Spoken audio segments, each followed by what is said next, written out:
অবশেষে সব আশা শেষ। হেলিকপ্টার দুর্ঘটনার 12 ঘন্টার পর ইরানের প্রেসিডেন্ট ইব্রাহিম রইসিকে মৃত বলে ঘোষণা করা হলো। সোমবার সকালে দুর্ঘটনাগ্রস্ত হেলিকপ্টারটির খোঁজ মেলে। গোরাতেই উদ্ধারকারীরা জানান, হেলিকপ্টারের কোনো যাত্রী জীবিত থাকার কোনো ইঙ্গিত নেই।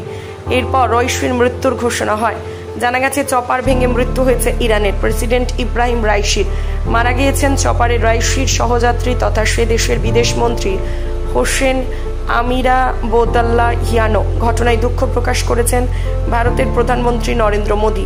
নিজের হেক্স হ্যান্ডেলে পোস্ট করে মোদী লেখেন, ইব্রাহিম রাইসির মৃত্যুতে আমি গভীরভাবে শোকাহত। এই দুঃখের সময়ে ভারত ইরানের পাশে আছে। ভারত এবং ইরানের দ্বিপাক্ষিক সম্পর্ককে শক্তিশালী করার জন্য তার অবদান সর্বদা স্মরণীয় হয়ে থাকবে। তার পরিবার এবং ইরানের জনগণের প্রতি আমার সমবেদনা পোস্ট করেছেন বিদেশমন্ত্রী এস জয়শঙ্করও। সোমবার সকালে চপার দুর্ঘটনায় মৃত্যু হয়েছে ইরানের প্রেসিডেন্টের এবং বিদেশমন্ত্রীর।